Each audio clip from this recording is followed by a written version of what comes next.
Hey, we're Emma, Nicole, and Aaliyah, and today we're going to be talking about paid and unpaid maternity leave. All around the world, countries offer some form of paid maternity and/or paternity leave. Many of these countries have multiple weeks set aside for maternity and/or paternity leave, paying almost 100% of the leavee's salary, or 100% of the leavee's salary.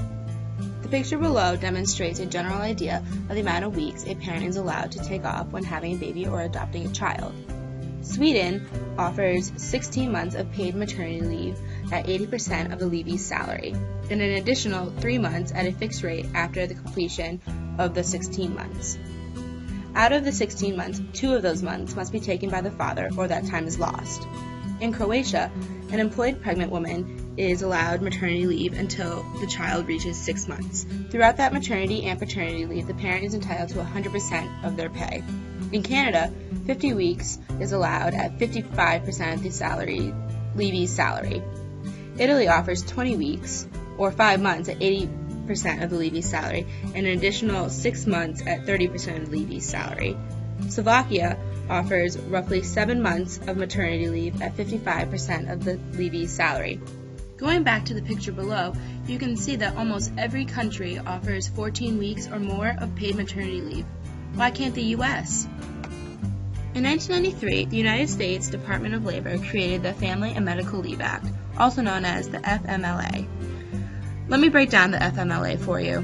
The Family and Medical Leave Act provides certain employees with up to 12 work weeks of unpaid job-protected leave a year, and requires group health benefits to be maintained during the leave as if the employees continue to work instead of taking leave. However, the FMLA does not apply to companies with less than 50 employees, and paid parental leave is considered to be a benefit. This is absolutely absurd for a country that prides itself on being progressive. Many Americans cannot afford to take unpaid time off as it is, and then adding the stress of a newborn baby to a possible already stressful financial situation can be traumatic. Almost the entire world has some form of paid maternity and/or paternity leave. In saying that, the U.S. is not alone in being a country without maternity leave. The number of countries without paid maternity leave and/or paternity leave you could count using a single hand. There are 4 countries without paid maternal leave. These include the USA, Swaziland, Papua New Guinea, and Lesotho.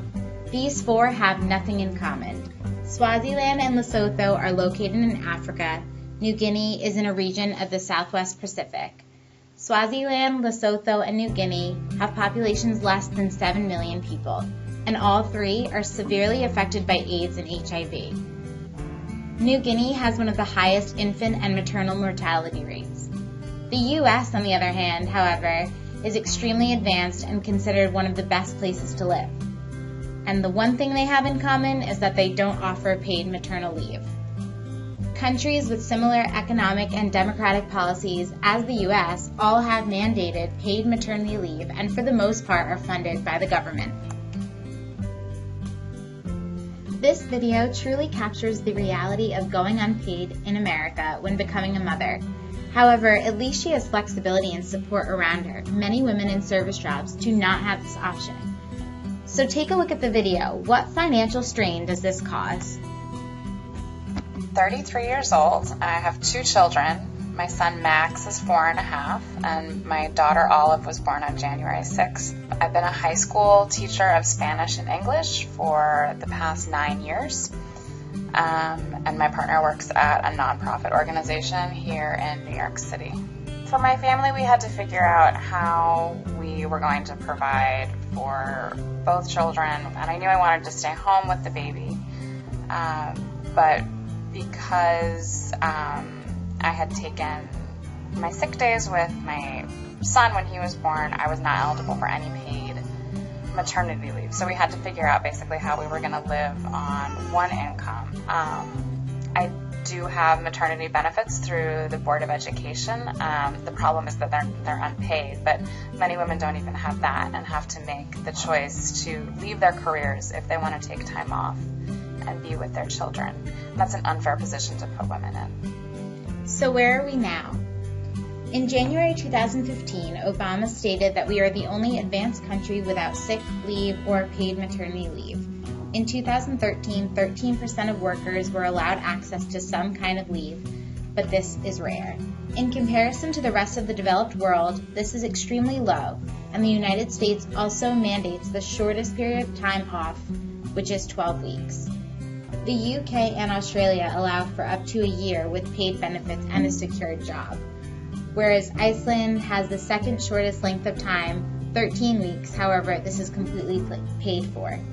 Only 3 states in the U.S. offer paid family leave through employee-paid payroll taxes. These include Rhode Island, California, and New Jersey.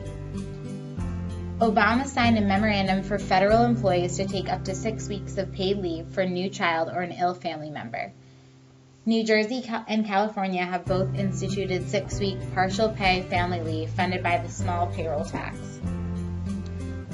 The benefits for New Jersey included that the women who had taken the paid leave were more likely to be working 9 to 12 months after the birth of their child than the new mothers who had not gotten this benefit. The benefits in California were that the women who took the paid leave ended up breastfeeding their babies for longer, which has better health implications in the long run. Overall, those who have had this benefit return to work happier, healthier, and less distracted. Did you know that until 1978, it was legal in most states to fire women for becoming pregnant? That is quite scary. Paid maternity leave has some indisputable advantages. To compensate for the cost of raising a child, a mother will most likely go back to work sooner after giving birth to earn more money, especially if paid maternity leave is not included in their benefit package. In addition, the crucial bonding time for the mother and newborn will be increased if concern of unpaid leave is not in the equation. There are so many disadvantages to parents when they do not have access to paid maternity and/or paternity leave. Did you know that only 11 to 12% of American workers have access to paid maternity leave?